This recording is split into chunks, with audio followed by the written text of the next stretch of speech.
The room was silent, except for the way she looked at him. No yelling, no tears, just a calm, unblinking gaze that made the man in front of her shift in his chair. He had seen her cry before. He had seen her plead, apologize for things that were not her fault, even take the blame for his own betrayals. But this time, there was nothing. No anger to fight against. No guilt to manipulate. No crack in her eyes he could push through. Carl Jung once wrote that this was the most chilling moment in human psychology. The instant a true empath stops absorbing your pain and starts seeing you with perfect clarity.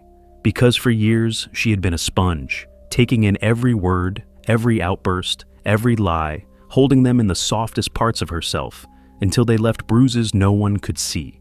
She had been the peacekeeper, the fixer, the one who understood everyone else's wounds but ignored her own. Until now. This was different.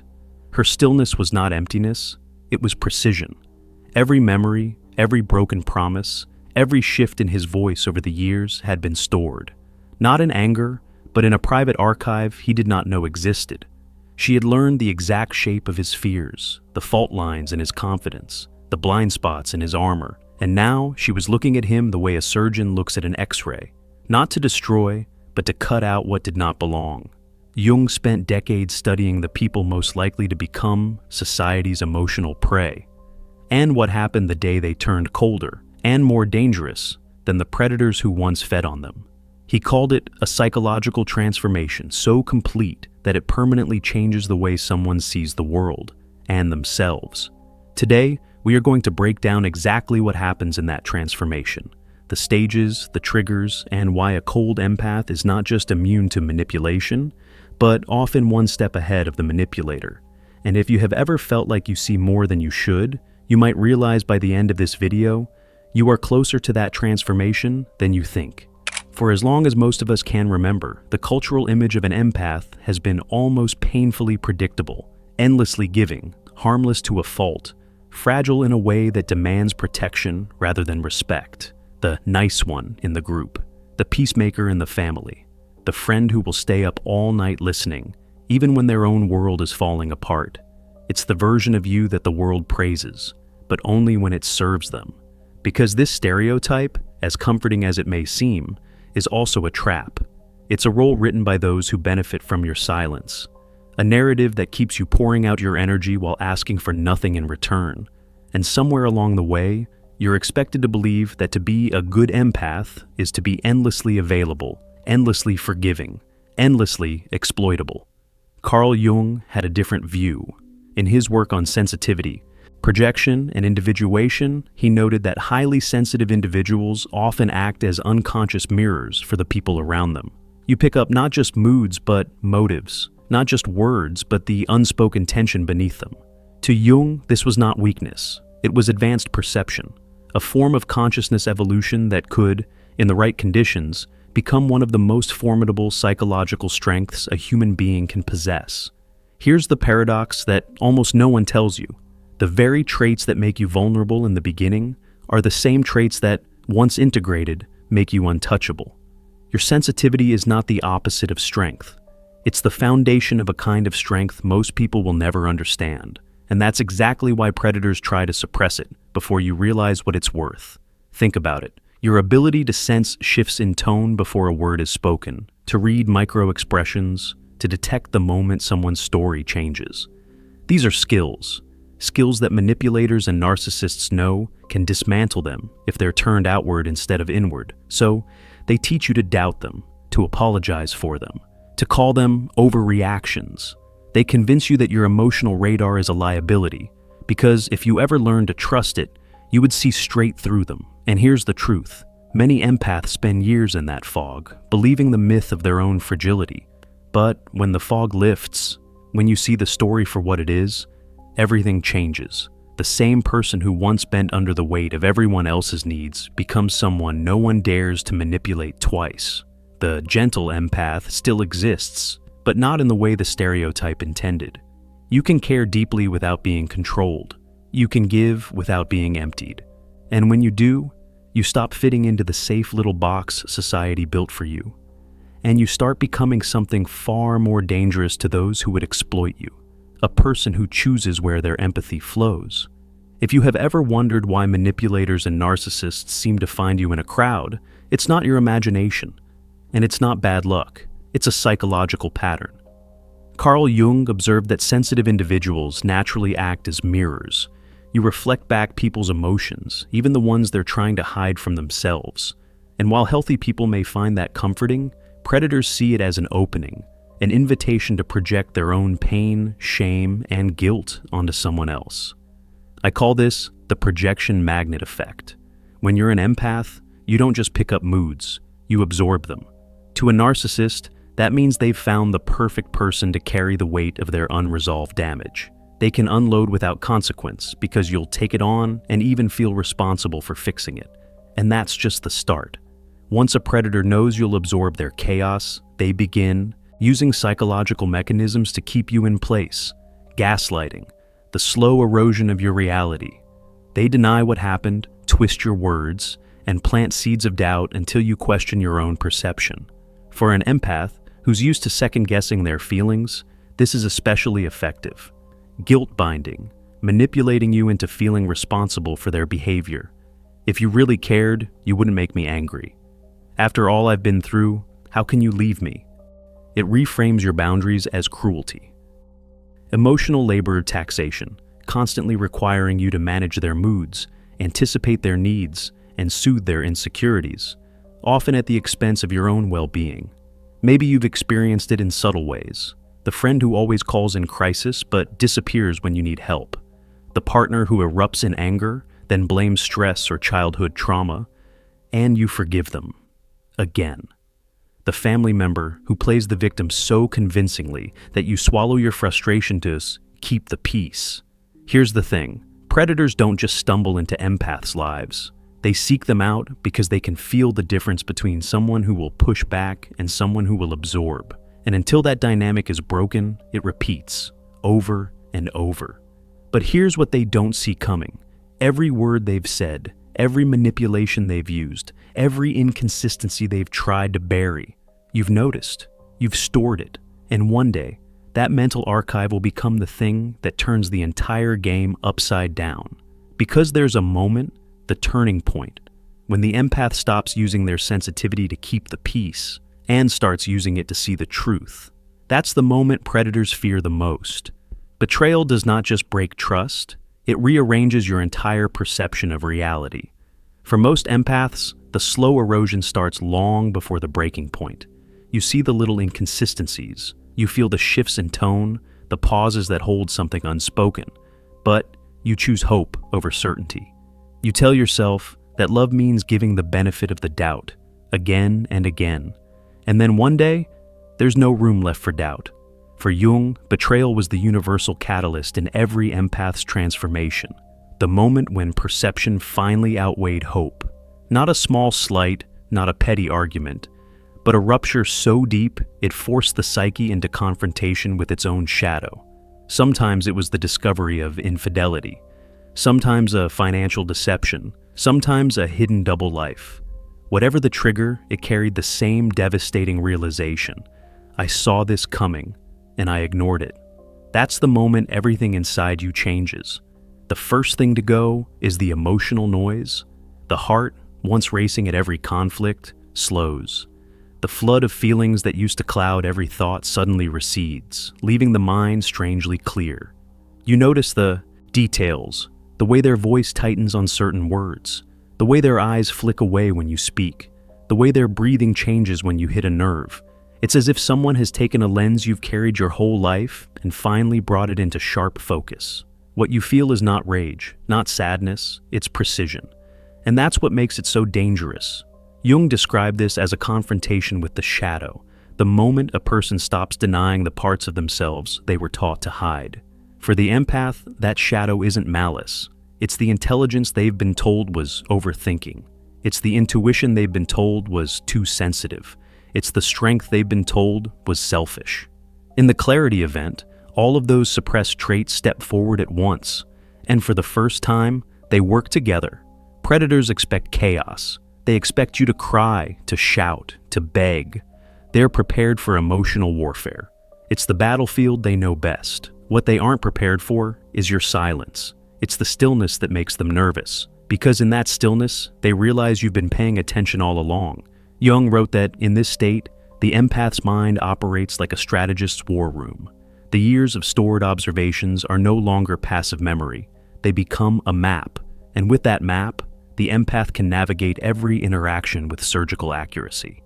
This is not revenge. This is not cruelty. This is the end of self-deception. Once you have crossed this threshold, there's no going back to the version of you that tolerated the intolerable. You have seen too much. You've felt the difference between living in a fog and seeing with clarity. And once you know that feeling, you can't unknow it. Jung believed this transformation was irreversible, not because the empath becomes hardened, but because they finally trust their own perception. From that point on, manipulation loses its power, guilt stops being a leash, and the narcissist who once thrived on your compliance finds themselves exposed without you having to raise your voice. If you have ever reached that moment, when the truth became louder than your hope, you know exactly what I'm describing. Write it in the comments. I have had my clarity event. Because in the next section, we're going to pull back the curtain on what happens after that moment, when the empath shifts from absorber to strategist, and why that's the part every manipulator fears the most. When most people think of empathy, they imagine intuition, a mysterious sixth sense, a gut feeling that can't be explained. But for the cold empath, it's not magic, it's memory, it's data. Long before the clarity event, an empath is already collecting information. Every sigh, every pause, every change in tone, every time someone's words don't match their body language, it all gets stored, not consciously, not like a detective with a notebook, but quietly in the background of daily life. Over years, this forms a living archive, a catalog of micro-expressions, speech patterns, emotional triggers, and behavioral inconsistencies. Most of the time, this archive remains dormant. Empaths don't use it because they're busy absorbing, smoothing the edges, holding the peace, protecting others' comfort over their own clarity. Betrayal changes that. When the archive unlocks, the moment of betrayal doesn't just shatter trust, it flips a switch. All the moments you brushed off, all the lies you swallowed, all the gut feelings you talked yourself out of, they rush to the surface in perfect sequence. You don't have to dig for the evidence, it's already there. Every time they deflected blame, every conversation where they forgot what they'd said before, every time their smile came a fraction too late. It's not rage that drives you now, it's recognition. Here's where the cold empath separates from the stereotype. A reactive person shouts their accusations, fueled by the rush of hurt and adrenaline. The manipulator can dismiss that as emotional overreaction and keep the upper hand. But the cold empath doesn't react, they present. The difference is devastating. Instead of emotional chaos, they speak with surgical precision. On this day, you said this. But 2 weeks earlier, you said the opposite. And here's what you did immediately afterward. It's the kind of precision that leaves no room for denial because it's not about feelings anymore. It's about facts. Carl Jung saw this not as vindictiveness, but as integration. In his view, the empath's gift of sensitivity, when combined with their stored observational data, created what he called complete perception. Once they stopped using that perception to excuse others' behavior, they could use it to expose it, calmly, clearly, without the need for emotional escalation. And that's exactly what makes the cold empath more dangerous than the narcissist. They've mastered the narcissist's own game, but without the blind spots of ego or the hunger for control. The narcissist manipulates in the moment. The cold empath has been tracking the entire timeline. If you have ever felt like you just know when someone's lying, or you remember tiny details other people overlook, here's the truth. You're not paranoid. And you're not overly sensitive, you're perceptive. You've been collecting this information for years. You just haven't used it strategically yet. And when you do, that's the moment the dynamic shifts forever. The predator who once used your empathy as a weakness now has to face it as an advantage they can't defend against. When Carl Jung spoke about individuation, he described it as the process of becoming whole, integrating the hidden or denied parts of the self into conscious awareness. For the cold empath, this process follows a very specific sequence, and once you understand these stages, you'll see why their transformation is permanent and why it makes them more dangerous to manipulators than anyone else. I call it the cold empath integration model, and it happens in 3 stages. Stage 1, recognition, identifying the shadow. Before the clarity event, most empaths live split in 2. On the surface, they show kindness, patience, and compassion. Beneath, they carry traits they've been taught to bury: anger, intelligence, discernment, and the right to set boundaries. Recognition begins the moment they stop labeling these qualities as flaws. It often starts small, noticing how you replay conversations in your head and realize the subtle manipulations you ignored at the time, feeling anger and understanding that it's not a sign of cruelty, but of self-respect, recognizing that your intuition isn't overreacting, it's accurate pattern recognition. Micro-test. Think of a recent moment when someone dismissed your feelings. Did you instantly question yourself, or did you quietly register the dismissal as a red flag? If it's the latter, you're already in recognition. Jung believed this stage was the psychic equivalent of turning on a light in a dark room. Suddenly, you can see the shape of everything that was there all along, and the outlines are sharper than you expected. Stage 2, integration, merging the light and the shadow. Recognition alone isn't enough. In integration, the empath stops keeping their emotional depth and their analytical clarity in separate boxes. The 2 become 1. This is where the transformation accelerates. Instead of choosing between caring and seeing clearly, they realize they can do both at once. They can feel someone's pain without excusing their harmful behavior. They can offer empathy without lowering their boundaries. The mind and the heart begin to work together. Perception informs compassion, and compassion informs action. It's the opposite of what predators expect. They're used to exploiting emotional openness and avoiding analytical scrutiny. But now, those 2 forces are fused. A manipulator tries to guilt you for setting a limit. I guess I just can't count on you anymore. In the past, you'd feel the guilt first, then scramble to fix it. Now, you feel the guilt and instantly recognize it as a tactic. Instead of folding, you respond calmly. My decision stands. No anger, no over-explaining, just clarity with kindness. Notice how often you explain your boundaries. If your explanations are shrinking and your clarity is growing, you're in integration. Stage 3, application, selective empathy as a strategic tool. This is the stage that turns the cold empath into a force predators avoid. Application is the conscious, deliberate use of empathy, not as a reflex, but as a choice. The empath no longer pours themselves into every person or problem. They direct their energy with surgical precision, offering it only where it will be valued, respected, and reciprocated. This is not detachment, it's selectivity, and it changes everything. A toxic coworker tries to pull you into office drama. Instead of engaging to keep the peace, you listen without offering emotional fuel. Your calm disengagement forces them to seek another target. Meanwhile, with a friend who is genuinely struggling, you're fully present, because you know your support will help them grow, not hold them back. In Jung's terms, this is full individuation. The person is no longer controlled by unconscious patterns. They choose their role in every interaction. At the end of the week, look at where your emotional energy went. Was it spread thin across people who drain you, or focused on people who lift you? If you can answer without guilt, you're in application. A narcissist's power does not come from brute force. It comes from finding your blind spots. They scan for the cracks in your self-perception, the places you still question yourself, and they push their way in. It's how they control the narrative, twist your reality, and keep you doubting the truth you already know. But here's the problem. A cold empath has no blind spots left to exploit. Once you've reached full integration, you've confronted every part of yourself that could be used against you. Your anger is no longer shameful, your boundaries are no longer negotiable, and your perception is no longer something you second-guess. The narcissist's playbook relies on you defending yourself against accusations or scrambling to prove your worth. When you no longer need their approval, their entire strategy collapses. And manipulators can sense it. Carl Jung noted what he called the predator's instinct, an unspoken detection system in those who prey on others. Just as a wolf avoids the stag that doesn't run, a manipulator avoids the person who won't feed their ego. They can feel when their hooks won't land, even before a word is exchanged. Imagine this.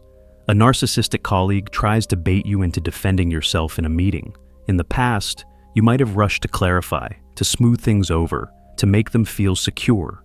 But now, you meet their accusation with the same calm, unblinking gaze that has become your signature. You neither deny nor over-explain. You simply state the truth once, with precision, and let the silence stretch.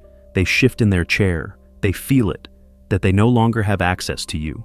What once was a game of push and pull is now a brick wall. And here's the part they can't handle. You're not trying to win. You've already won by refusing to play.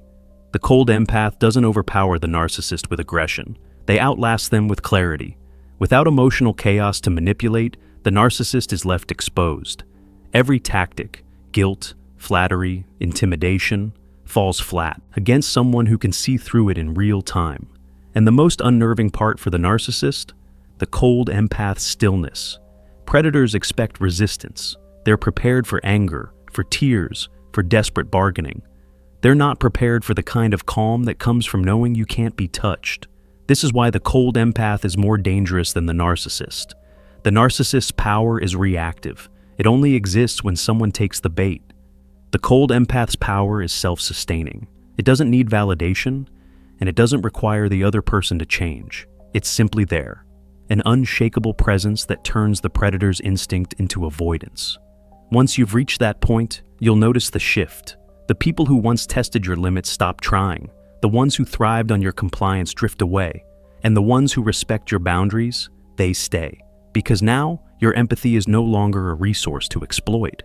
It's a gift you choose to give. Carl Jung admired the transformation of the integrated empath, but he also feared it. Not because they became cruel, but because the power they unlocked could so easily be turned in the wrong direction. When an empath reaches full integration, they gain a kind of psychological vision most people will never experience. They can read a person's motives in seconds. They can sense emotional pressure points without asking a single question. And if they chose to, they could use that insight to control and dismantle another person's reality as easily as they were once controlled themselves. That's the shadow side of this transformation. And it's the reason Jung believed ethics mattered as much as awakening. Because the same clarity that can heal can also destroy. Imagine an integrated empath who decides to fight fire with fire. Instead of protecting themselves, they use their perception to corner and humiliate. Instead of setting boundaries, they weaponize them to punish. Instead of simply exposing lies, they engineer situations to provoke them. In the wrong hands, this gift becomes indistinguishable from the manipulator's arsenal, only sharper and more effective. This is the crossroads every awakened empath eventually reaches. Do you use your power to heal or to harm? Healing doesn't mean forgiving everyone or letting injustice pass. It means choosing your battles with purpose, refusing to waste energy on revenge that leaves you empty. It means using your insight to strengthen yourself and the people who deserve to stand beside you, not to break others for the satisfaction of proving you can. Harm is easy. Legacy is harder. Jung warned that without ethical grounding, an awakened empath could become as dangerous as the predators they once feared, but with far more precision. And that's why this choice defines the rest of your life after transformation. Because the path you choose doesn't just shape you, it ripples outward, into your relationships, your community, even your family's next generation. A cold empath who uses their clarity for integrity becomes the example predators avoid and honest people admire. One who uses it for dominance becomes something else entirely, feared but also hollow. If you've reached this point, you already know what you're capable of. The question is no longer whether you can win. It's whether the way you win will be worth remembering. A cold empath does not just change themselves. They change the systems around them, and the shift is rarely quiet. In families, the pattern is almost predictable. The person who used to absorb everyone's tension stops doing it, and the dynamic either collapses or restructures entirely. The sibling who relied on guilt to get their way finds it no longer works. The parent who used emotional manipulation to maintain control suddenly faces silence where compliance used to be. The family has two options: evolve into healthier interactions or fracture under the weight of unaddressed truth. In workplaces, the transformation is just as disruptive. Office politics thrive on the unspoken, the half-truths, alliances, and undercurrents that keep certain people in control. But When a cold empath refuses to play, it forces others to reveal their intentions openly. The manipulator, who once maneuvered behind the scenes, finds their tactics ineffective. Projects run cleaner, conversations become more direct. And while some resent it, others quietly start modeling the same clarity. Communities feel it too, even without knowing why. The cold empath doesn't make dramatic speeches or public challenges. Their presence alone changes the temperature of a room. People who operate with integrity feel safer because they know they won't be undermined in the shadows. Those who rely on subtle control and hidden agendas begin to keep their distance, sensing they can't spin their stories without being seen through. Jung believed this ripple effect was inevitable. Once a person's perception becomes unclouded, they become a living mirror, reflecting back the truth of others without judgment, but without distortion. That reflection forces choices. Some will rise to meet it, others will run from it. And the most striking part, the cold empath rarely has to say a word to make it happen. The transformation that started as personal survival becomes something larger, a catalyst for truth. Not truth as a weapon, but truth as a constant presence, the kind that quietly demands everything around it to either grow stronger or reveal its weakness. If you've ever seen a relationship, a workplace, or even a friendship group shift simply because you stopped playing your old role, you've already witnessed this ripple. And in the next section, we'll bring it full circle, closing the loop on the transformation and asking the question that will define what you do with it. From the beginning, this has never just been about them. The narcissists, the manipulators, the ones who believed you'd never see through their game. It's been about you, about the moment you stop being defined by the roles you were handed and start defining yourself. We began with that silent gaze, the one that made the predator in the room shift in their seat. That moment wasn't just a reaction. It was the birth of something different, something unshakable. But here's the question that matters now. When your moment comes, will you control the transformation, or will you let it control you? Because the truth is, once it begins, you can't go back. The cold empath isn't a costume you take off. It's the integration of every lesson, every betrayal, every pattern you've ever seen. And with it comes a choice, one that will echo in every interaction you have from this day forward. Some will use that clarity to heal, to protect others from what they've survived. Others will let the shadow take the wheel, turning power into poison. Jung warned us about this crossroads. He knew that the gift of vision always came with the temptation to weaponize it. So, maybe the real measure of transformation isn't if you change, but how you choose to live after you do. If you've made it this far into this conversation, it means you already see more than most. Say it out loud. Type it in the comments so it becomes real. I see everything. I choose where to look. And if this spoke to something deep in you, stay in the circle. Not because I asked, but because this is where the people who see through the noise find each other. The more of us there are, the harder it becomes for the old games to survive. The transformation is coming. Maybe for you, maybe for someone you love. When it does, be ready to choose.